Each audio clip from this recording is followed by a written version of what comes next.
DGISPR lieutenant general Ahmad شریف چودھری کا جو حالیہ انٹرویو ہے حامد میر صاحب کے ساتھ، وہ صرف ایک گفتگو نہیں ہے بلکہ ایک چارج شیٹ ہے ان تمام عناصر کے خلاف جو پاکستان کا امن تباہ کرنا چاہتے ہیں۔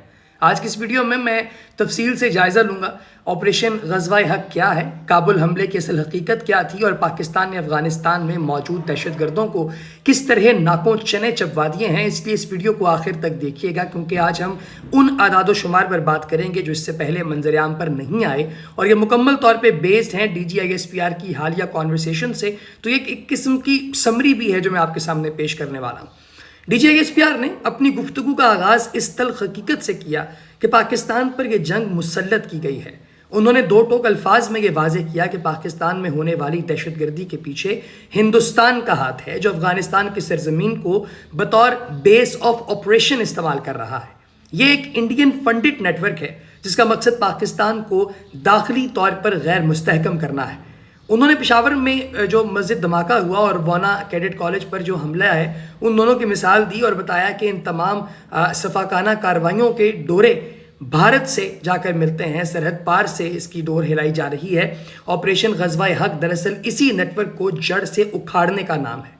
ویڈیو کے اگلے حصے میں اس پروپیگنڈے کی حقیقت بھی میں بیان کرنا چاہتا ہوں جو مغربی میڈیا اور افغان طالبان نے پھیلایا ہے۔ دعویٰ کیا گیا ہے کہ پاکستان نے کابل میں ایک ڈرگ ریہیبلیٹیشن سینٹر پر حملہ کیا، لیکن احمد شریف نے حقائق کی دنیا ہی بدل دی۔ انہوں نے بتایا کہ پاکستان نے ایک فوجی کیمپ کو نشانہ بنایا جہاں ڈرونز اور بھاری مقدار کے اندر اسلحہ جو ہے وہ موجود تھا، بشمول پرانے رشین میزائل یہاں پہ ذخیرہ کیے گئے تھے۔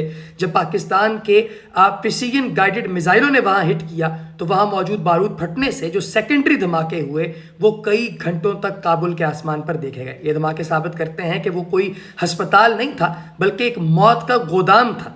ایک اور لرزہ خیز انکشاف جو اس انٹرویو میں سامنے آیا کہ وہ منشیات کے عادی افراد کو بطور انسانی ڈھال استعمال کرنا ہے۔ DGISPR نے بتایا کہ طالبان رجیم اکثر ان جو معصوم شہریوں کو فوجی تنصیبات کے قریب رکھتی ہے تاکہ کسی حملے کی صورت میں سے سویلین جانی نقصان کے طور پر پیش کیا جا سکے۔ انہوں نے ایک تاریخی جملہ کہا کہ تمام منشیات کے عادی خودکش بمبار نہیں ہوتے، لیکن تمام خودکش بمبار منشیات کے زیر اثر ہوتے ہیں۔ یہ دہشت گرد گروہ ان بے بس لوگوں کو نشے کی لت لگا کر انہیں خودکش حملوں کے لیے تیار کرتے ہیں۔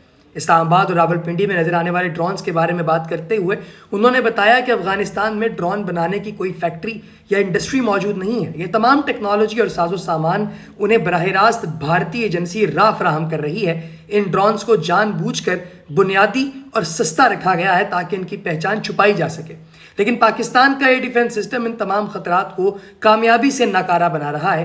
یہ ثابت کرتا ہے کہ دشمن اب روایتی جنگ کے بجائے نان کانٹیکٹ وار فیئر پر اتر آیا ہے۔ اب بات کرتے ہیں دوستوں ان اعداد و شمار کی جو دشمن کی کمر توڑنے کے لیے کافی ہیں۔ DGISPR نے پہلی بار تصدیق شدہ اعداد و شمار پیش کیے ہیں جن کے مطابق اب تک 77 دہشت گرد ہلاک اور 938 938 سے زیادہ زخمی ہو چکے ہیں۔ سرحد پر دہشت گردوں کی 255 پوسٹیں تباہ کر دی گئی ہیں، جبکہ 44 ایسی پوسٹیں ہیں جن پر پاکستان نے قبضہ کر لیا ہے جہاں سے دہشت گرد پاکستان میں داخل ہوتے تھے۔ یہی نہیں بلکہ طالبان رجیم کے 237 ٹینک اور 72 بند گاڑیاں بھی مٹی کا ڈھیر بنا دی گئی ہیں۔ یہ وہ قیمت ہے جو دشمن کو پاکستان کے معصوم شہریوں کا خون بہانے پر چکانی پڑ رہی ہے۔ سوشل میڈیا پر آپ نے اکثر دہشت گردوں کی ویڈیوز دیکھی ہوں گی جس پر جنرل احمد شریف نے ایک بہت اہم نقطہ اٹھایا۔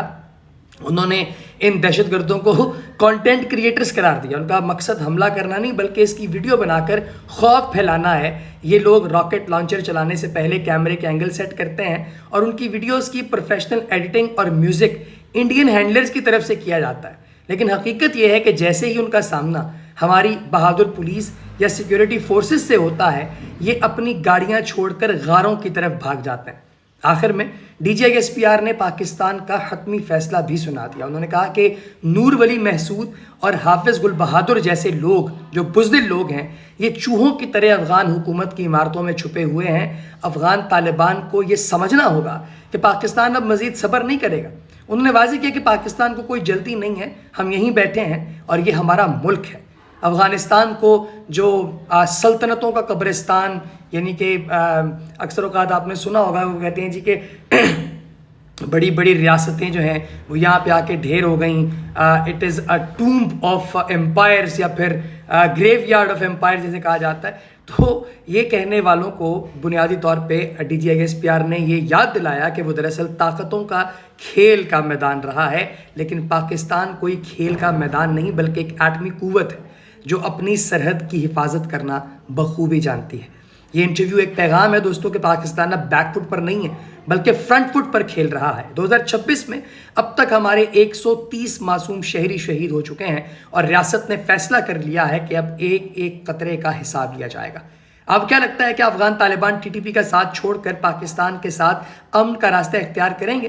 مجھے اپنی رائے کمنٹ سیکشن میں ضرور بتائیے. لیکن میں جانے سے پہلے اس نقطے کی طرف بھی اشارہ کرتا چلوں کہ انڈیا کی طرف سے ابھی جو حالیہ موویز ریلیز ہو رہی ہیں، جیسے کہ پہلے انہوں نے ایک اڑی نام کی فلم بنائی، پھر دھرندر انہوں نے فلم بنائی پارٹ 1، اور اب ایک ریونج کے نام سے دوسرا پارٹ بنایا. اس میں دکھایا گیا ہے کہ کس طریقے سے انڈیا کے گن مینز ہیں وہ پاکستان آتے ہیں، انفلٹریٹ کرتے ہیں، یہاں پر نقصان وغیرہ پہنچا کے واپس چلے جاتے ہیں، پکڑے نہیں جاتے.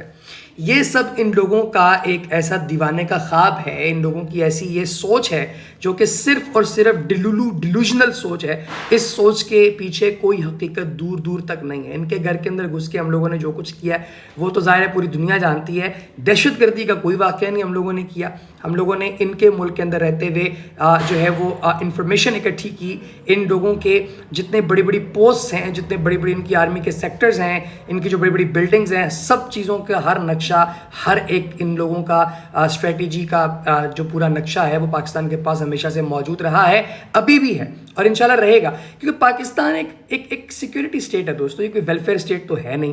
ظاہر ہے کہ یہاں پر جو عوام کی طرف سے ٹیکس اکٹھا کیا جاتا ہے، جو پرائمری ادارہ ہے پاکستان کا، وہ ظاہر ہے کہ پارلیمنٹ نہیں ہے، وہ فوجی ہے. یہ بات روز روشن کی طرح عیاں ہے، سب لوگ جانتے ہیں. کیونکہ اگر یہ صرف اور صرف جمہوریت کے اوپر تھوپ دیا جائے یا پھر عام پبلک کو، عام جنتا کو پاکستان کے فیصلے کرنے دے دیے جائیں تو یہ ملک تو 2-4 دن بھی نہیں ٹکے گا. اس کی وجہ یہ ہے کہ ہر طرف سے ہمیں کھانے پینے کے لیے چیر پھاڑ دینے کے لیے لوگ بیٹھے ہوئے ہیں بھوکے کتوں کی طرح.